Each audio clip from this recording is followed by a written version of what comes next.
Welcome back to Gardening with Creations by DX & Co. We are on part 2 of how to build your wall. So let's get started. I'm going to show you exactly what we're doing to frame out this wall. And if you haven't seen part 1 explaining what we're doing, please go back and check that out. I'll leave a link right here somewhere for you, as well as in the description below. So here we go.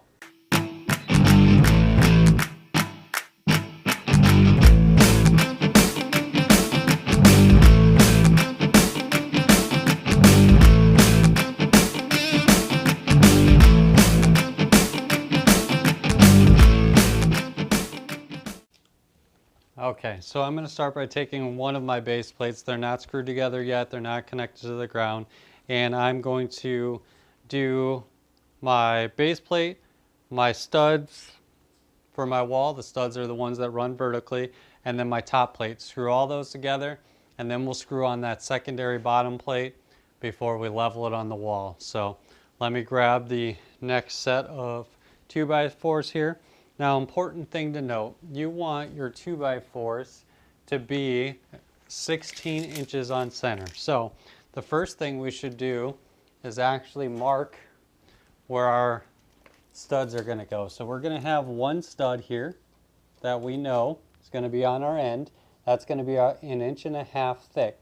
So 1.5 inches minus half of that is 3/4, right?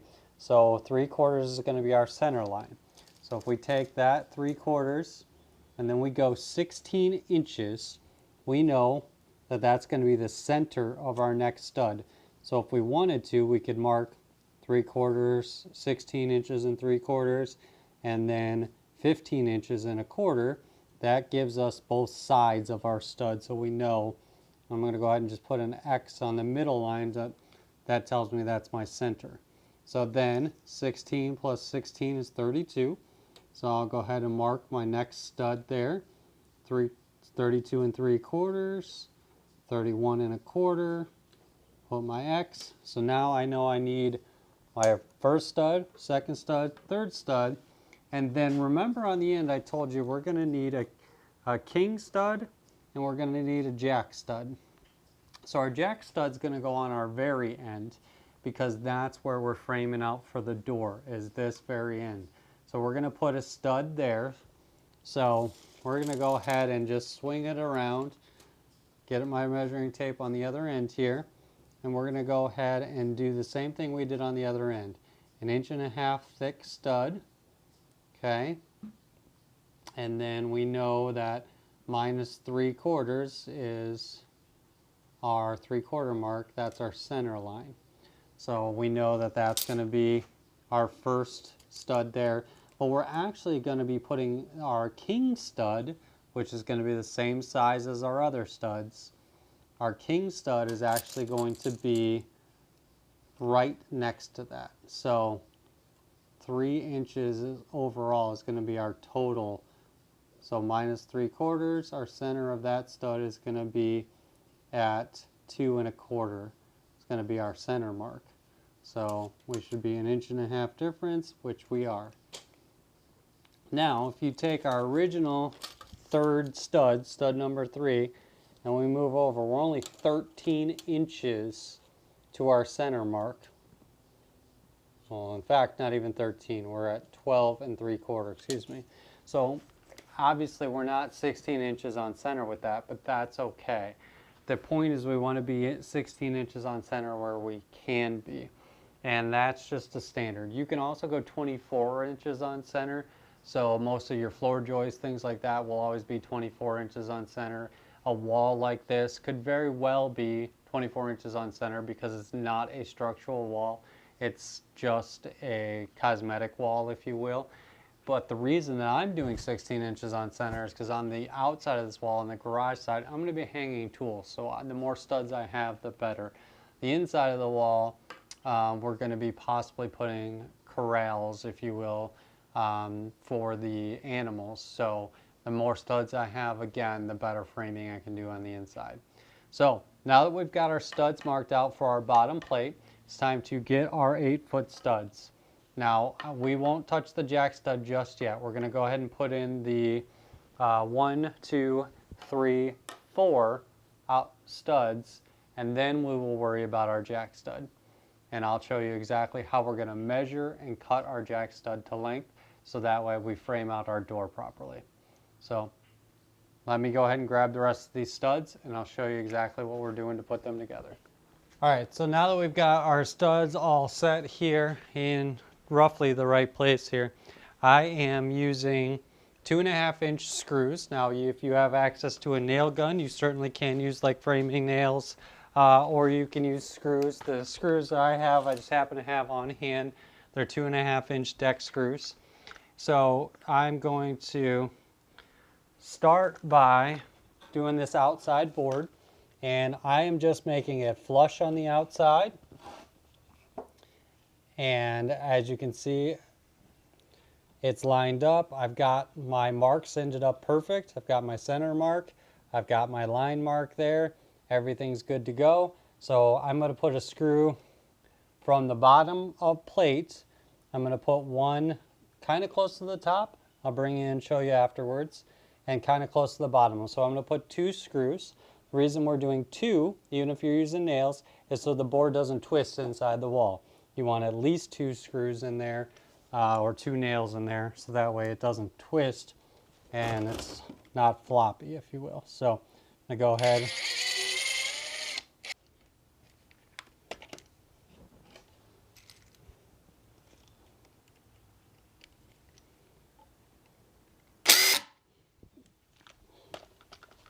Okay, got my first 2 screws in. Let me bring you a little closer and show you what I mean here.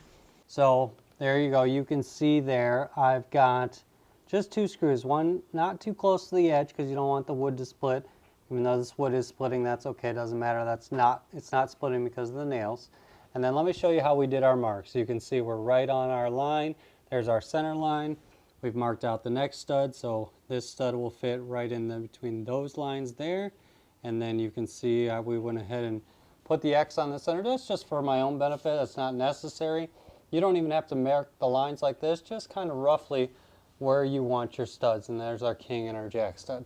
So just an example of how you can do that and mark your studs. Now, I know these are laying flat. They, of course, will not be. You make sure you're putting these on end, just like that. A little blurry there. There we go. Get this in focus. So, and then this one's a little wobbly. Now, important thing to note, the straighter you find these boards when you're picking them out at the lumber yard or the big box store that you're purchasing them from, the straighter you find those boards, the better it's going to be on you. It's going to be a lot easier to get everything in place and stuff. Now, it will frame up nicely when you're done either way, but it's easier if you do it that way. So now that you've seen where our marks are, how we install those boards, let me get these 4 in, these 2 in. I'll show you this last one. You see I've got a little short block there. That's just as a spacer. I'm going to use that here as a spacer when I set my king stud, so that my jack stud, I will then cut that one, cut a new piece for that. So I can set my king stud right now, and then we can set our jack stud afterwards. So I'm just using a little drop piece as a spacer. So that's a quick tip if you are doing it this way. Now that we have our bottom plate in, it's time to install the top plate. So I'll swing it around here a little bit. So you can see now we've got the top of the board. We don't yet have a board on there. I know this other bottom plate is the right size, so I'll just cut a new bottom plate. So we'll go ahead and install our top plate. Now, the easiest way to make sure that you have a level 2x4 stud in your wall is to do the same thing we did on the bottom as on the top, is go ahead and mark our stud placement. Now, another thing you can do is you can put a square in here if you happen to have access to a square. You can put either a speed square, that's just like a triangle that you put in there. You can do it that way, or you can put in a regular square. You can put in that as well. But I'm going to go ahead and do it by marking out each one of my studs and where they go, screwing them in, and I will show you the wall. All right, so we've got our top plate screwed on, our bottom plate is screwed in. Now you will notice here on the top plate that I did actually cut it to the length of the king stud. Now, if you were actually going for a, if you were actually going to frame out the door along with your wall, unlike I am due to space, then you would just not cut your top plate, it would run the whole length. But what we're going to need to do is cut that so we can retrofit it. Now, we have one more bottom plate because you don't typically have it, but I do in this case due to spacing. So I'm going to go ahead and just screw on that bottom plate from the top side. I'm going to screw down, and then what's going to have to happen is the concrete screws that I use are going to need to be longer as a result of it. So I'm going to screw from this side into that plate using the same screws and just attach that plate, and then we're going to actually put the wall up. Okay, so now you can, with the help of a friend if need be, stand your wall up and get it roughly in place. So it might be a little tight in there, that's a good thing. Just tap it in with a hammer. That's why you want to go top in first. And if you marked your floor for your actual plumb point, then you're just going to tap it into that line. Now I didn't mark my floor here, so because I didn't have a long enough couple of levels, so we're going to actually take our 4-foot level and we're going to tap it in till it's plumb. And right now you can see I'm way out on an angle, which is fine because I'm just now getting it into place. And so I'm just going to kick it in with my feet a little bit, get it in there, get it roughly to where I think it needs to be.